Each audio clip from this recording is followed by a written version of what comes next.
Look, I'm going to be straight with you. What I'm about to share isn't going to make me popular with certain people, but after watching what's unfolded over the past 18 months, staying silent would be doing you a disservice. The smart money has already moved. The window that was wide open for everyday investors to position themselves in gold and silver at reasonable prices, it's closing. Fast. And most people have no idea what just happened. Let me paint you a picture of what's been going on behind the scenes while the mainstream media kept you distracted with other headlines. Central banks around the world have been on an absolute buying spree. We're not talking about modest purchases here.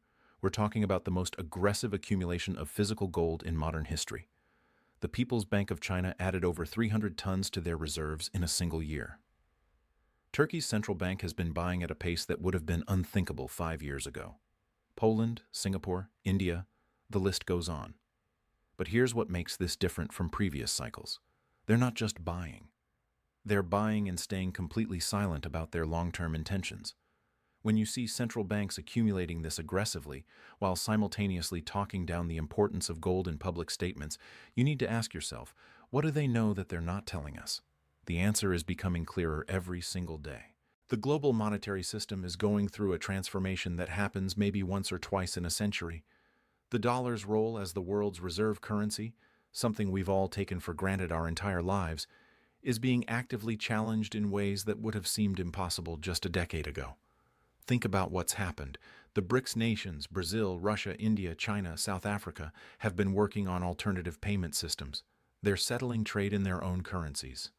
Saudi Arabia, a country that has priced oil exclusively in dollars since 1974, is now accepting yuan for oil sales. That's not a small development. That's a seismic shift in how global commerce operates. And every single time these arrangements move forward, every time another country announces they're reducing dollar reserves or settling trade in alternative currencies, gold gets stronger. Because gold is the one asset that doesn't care about politics, doesn't care about which country is in power, doesn't care about monetary policy. It just is. Now, let's talk about what's happening in the physical market. Because this is where things get really interesting. The premium on physical gold over paper gold has been widening. What does that mean in plain English? It means that the price you see on your screen, the spot price that gets quoted on financial news, is increasingly disconnected from what it actually costs to get your hands on real physical metal. Dealers are reporting delays. Mints are struggling to keep up with demand. The U.S. Mint had to ration Silver Eagles because they couldn't produce them fast enough. When was the last time you heard about a government mint running into production constraints? This isn't normal market behavior. And here's the part that should really get your attention. The COMEX, the major exchange where gold and silver futures are traded, has been seeing its registered inventory, the gold that's actually available for delivery, drop to levels that would have triggered alarm bells in any other market. We're talking about a situation where the amount of paper claims on gold far exceeds the physical gold available to back those claims. It's like a bank that's issued way more deposit receipts than it has cash in the vault. Everything works fine until people start asking for their money. Then you find out real quick how fractional the system really is. Some analysts have estimated the ratio of paper gold to physical gold is somewhere north of 100 to 1. Think about that. For every ounce of actual gold, there are over 100 paper claims saying, "I own this gold." What happens when even a small percentage of those paper holders decide they want the real thing? You get a squeeze. A short squeeze in the physical market that could send prices to levels that seem absurd by today's standards. Now, I know what some of you are thinking. This sounds dramatic. Surely the system has safeguards. Surely someone would step in. Let me tell you about what happened in nickel in 2022. The London Metal Exchange, one of the most established commodity exchanges in the world, had to halt trading and actually cancel trades because a short squeeze got so out of control that it threatened to bankrupt major players. They literally rewound the clock and pretended certain trades never happened. If that can happen in nickel, a metal with far less monetary significance than gold, what do you think could happen in the gold market if the physical squeeze really gets going? The difference is, with gold, you're not just talking about an industrial metal. You're talking about the ultimate form of money, the asset that central banks hold as their reserve of last resort. The political implications of a gold market dislocation would be enormous. Let's shift gears and talk about something that doesn't get nearly enough attention: the supply side of this equation. Gold production has essentially plateaued. The easy gold has been mined. The high-grade deposits that could be extracted profitably have largely been exhausted. What's left requires going deeper, processing lower-grade ore, operating in more challenging environments. All of that costs more money. Mining executives will tell you, off the record, that at current prices, many new projects don't make economic sense. The capital expenditure required to bring a new mine online, the years of permitting and development, the environmental challenges, it all adds up to a situation where supply is constrained. And this is happening at exactly the moment when demand is exploding. You've got central banks buying. You've got wealthy individuals in Asia accumulating. You've got institutional investors who spent the last decade ignoring gold suddenly paying attention. You've got a whole generation of younger investors who watched their parents' retirement accounts get decimated in 2008 and are looking for something that can't be printed into oblivion. All of that demand hitting a supply wall. Economics 101 tells you what happens next. But there's another factor that's even more important than supply and demand fundamentals. It's the loss of faith in the existing system. Every time you hear about another bank failure, every time you see another round of quantitative easing, every time the government announces another multi-trillion-dollar spending package, people lose a little more faith in paper currency. They start asking questions they never asked before. If the government can just create money whenever it wants, what is money actually worth? If my savings account pays 0.5% interest but real inflation is running at 8%, am I actually saving or am I slowly going broke? If the national debt is growing faster than the economy, how does this end? These aren't conspiracy theories. These are legitimate questions that more and more people are asking. And when they start looking for answers, they inevitably end up looking at gold, because gold has been money for 5,000 years. It's survived the fall of empires, the collapse of currencies, wars, depressions, every crisis you can imagine. It's still here. It's still valuable. It still works. Now, here's something important I want to address, especially if you're someone who's been saving for retirement, building up accounts, trying to do everything right. The traditional retirement advice, the 60-40 portfolio of stocks and bonds, was built for a different era. It was built for a time when bonds actually paid meaningful interest, when inflation was under control, when the dollar's status as reserve currency was unquestioned. That world is gone. We're in a new paradigm now, one where the old rules don't necessarily apply. And a lot of people who followed the conventional wisdom are finding out the hard way that their retirement savings aren't as secure as they thought. Quick aside here, and this is relevant if you're sitting on a significant amount in retirement accounts.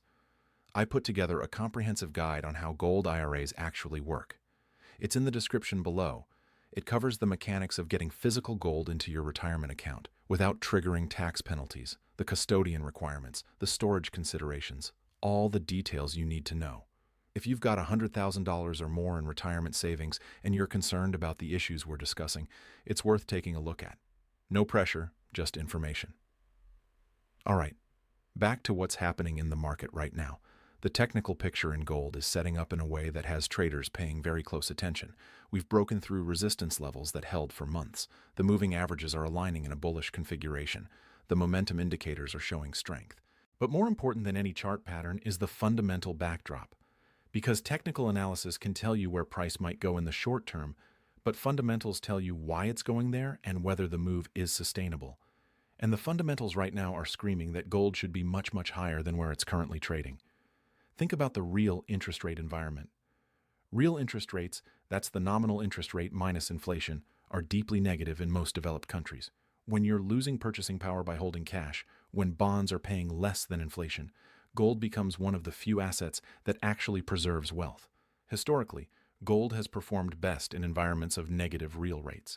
And we're not just slightly negative, we're in some of the most negative real rate territory we've seen in decades. Then you've got the geopolitical situation. I'm not going to get into politics, but I will say this. Uncertainty is gold's best friend. When the world feels unstable, when there are questions about the future, when people are worried about what comes next, they buy gold. And right now, the level of geopolitical uncertainty is off the charts. Trade tensions, military conflicts, political polarization, technological disruption, climate concerns, the list goes on. Every single one of those factors creates an environment where gold becomes more attractive. Let me tell you a story that illustrates what's really happening. There's a family office, a private wealth management firm for ultra-high net worth individuals that I'm aware of through industry contacts. They manage about $2 billion in assets. Very conservative, very traditional, the kind of firm that wouldn't normally touch gold with a 10-foot pole. Last year, they allocated 15% of their portfolio to physical gold. Not gold stocks, not gold ETFs, physical metal in allocated storage. When asked why, the managing partner said something that stuck with me. We're not buying gold because we think it's going up. We're buying gold because we're not sure what else is going to be left standing. That's the mentality shift that's happening among sophisticated investors. It's not about speculation. It's about survival. It's about having something real in a world where everything else feels increasingly abstract and fragile.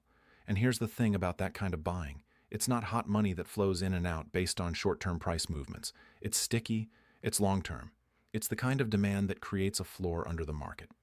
Now let's talk about silver for a minute, because silver is setting up for something potentially even more explosive than gold. Silver has this unique characteristic where it's both a monetary metal and an industrial metal.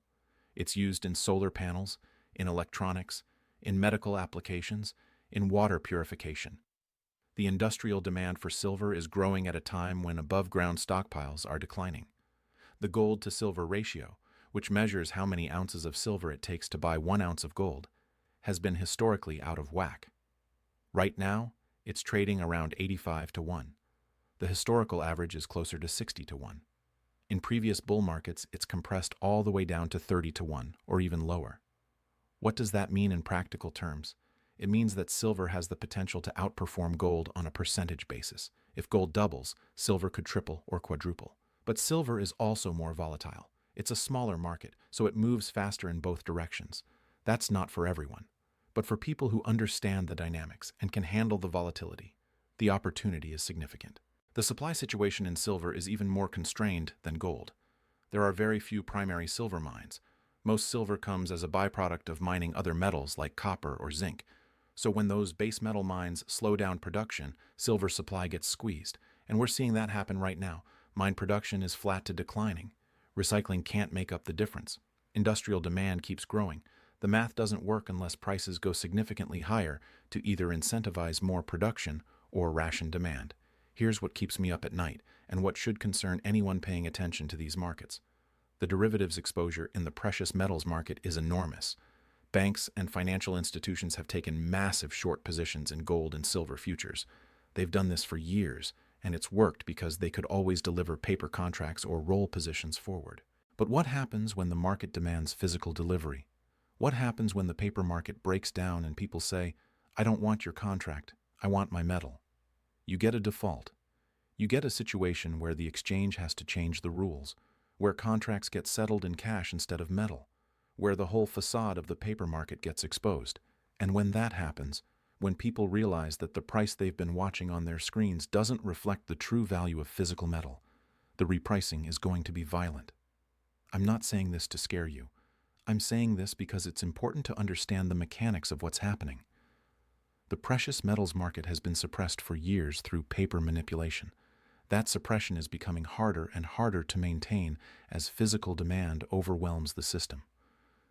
Let me give you some historical context, because this isn't the first time we've seen this movie. In 1971, when Nixon closed the gold window and ended the dollar's convertibility to gold, gold was trading at $35 an ounce. By 1980, it had hit $850. That's a 24x increase in less than a decade. What drove that move? Loss of faith in the dollar, inflation, geopolitical uncertainty. Sound familiar? In 2000, gold was trading around $250 an ounce. By 2011, it had reached $1,900, another massive move driven by financial crisis, money printing, and fear about the stability of the system. We're setting up for the third great bull market in gold, and this one could be bigger than the previous two combined because the underlying problems are more severe, the amount of debt in the system is larger, and the number of people who understand what's happening is greater. The difference between now and those previous cycles is that information travels faster. When gold starts moving, when the story gets out, the rush into the market is going to be faster and more intense than anything we've seen before. Social media, online trading platforms, 24-hour news cycles, all of that accelerates the feedback loop. What took years to play out in the 1970s could happen in months today. And here's the critical point. By the time the mainstream catches on, by the time your neighbor is talking about buying gold, by the time financial advisors are recommending it, the easy money will have already been made. The accumulation phase, the period where smart money quietly builds positions while prices are still reasonable, that's what's ending now. We're transitioning into the markup phase, where prices start moving in a way that attracts attention, where the trend becomes obvious. And once we're in the markup phase, once momentum really kicks in, the gains can be extraordinary. But they come with more volatility, more risk, more competition for available supply. That's why I'm saying the window is closing. Not closed yet, but closing. The opportunity to position yourself before the crowd arrives is measured in months, not years. Now, I want to address something that comes up whenever we talk about gold and silver. The skeptics will say, but it doesn't pay interest. It doesn't generate cash flow. It just sits there. And they're right. Gold doesn't pay a dividend. It doesn't pay interest. It just sits there being gold. But here's what they're missing. In an environment where cash is being debased, where bonds are paying negative real returns, where stocks are trading at valuations that make no historical sense, the fact that gold just sits there being gold is actually a feature, not a bug. Gold is insurance. It's the asset you hold so that when everything else is going crazy, you have something stable, something real, something that can't be printed or manipulated or defaulted on. And insurance has value. You don't complain that your homeowner's insurance doesn't pay dividends. You hold it because you want protection against catastrophic loss. That's what gold is. It's catastrophic loss insurance for your financial life. And right now, with everything that's happening in the world, that insurance is looking more valuable every day. Let me tell you about what's happening in Asia, because this is a part of the story that Western investors often miss. In China, in India, in Southeast Asia, gold isn't just an investment. It's culture, it's tradition, it's how families store wealth across generations. When a Chinese family has extra money, they buy gold. When an Indian bride gets married, she receives gold jewelry. This isn't speculation. This is how entire societies think about wealth preservation. And those societies are getting wealthier. The middle class in Asia is growing by tens of millions of people every year. And as they get wealthier, they buy more gold. This creates a structural bid under the gold market that didn't exist 30 years ago. It's not price-sensitive demand that disappears when gold goes up. It's cultural demand that persists regardless of price. Western investors are competing with that demand. And Western investors are late to the party. The Chinese government understands this. They've been encouraging their citizens to buy gold. They've made it easier to purchase, easier to store, easier to trade. Why? Because they know that a population holding gold is a population with a stake in the stability of the monetary system. And at the same time, the Chinese government itself has been accumulating gold reserves at a pace that suggests they're preparing for a future where gold plays a much larger role in the international monetary system. You don't do that unless you have a plan. You don't accumulate thousands of tons of gold unless you intend to use it for something. The most likely scenario is that we're moving toward a multipolar monetary system where gold serves as the neutral reserve asset that everyone can agree on. Not the dollar, not the yuan, not the euro. Gold. And if that's where we're headed, if that's the end game, then gold is dramatically undervalued at current prices. Think about what gold would need to be worth to back even a fraction of the global money supply. We're talking about prices that would make today's levels look like a rounding error. I'm not saying we get there overnight. I'm not saying it happens in a straight line. But the direction of travel is clear. Here's what I want you to take away from this. The accumulation window. The period where you could build a position in gold and silver without competing with the crowd, without paying panic premiums, without dealing with supply shortages. That window is closing. Central banks have already accumulated. Wealthy families have already positioned. Institutional investors are starting to pay attention. The smart money has moved. The question is, are you going to move while there's still time? Or are you going to wait until everyone else figures it out and you're competing for scraps at much higher prices? This isn't about timing the perfect entry. This isn't about trying to buy at the absolute bottom. This is about recognizing a major shift in the monetary system and positioning yourself accordingly before it's too late. The signs are everywhere. The data is clear. The fundamentals are overwhelming. The technical setup is bullish. The geopolitical backdrop is supportive. Everything is aligning. What happens next is going to be historic. The repricing of gold and silver relative to paper currencies is going to be one of the defining financial events of this decade. You can choose to participate in that, to protect yourself and potentially profit from it. Or you can choose to ignore it and hope that somehow, despite all the evidence, everything works out fine with the current system. But understand this: hope is not a strategy. Ignoring reality doesn't make it go away. And by the time the mainstream media is telling you to buy gold, by the time it's safe and comfortable and everyone agrees, the opportunity will be gone. The accumulation window is shutting. The smart money has already moved. The only question left is, what are you going to do about it?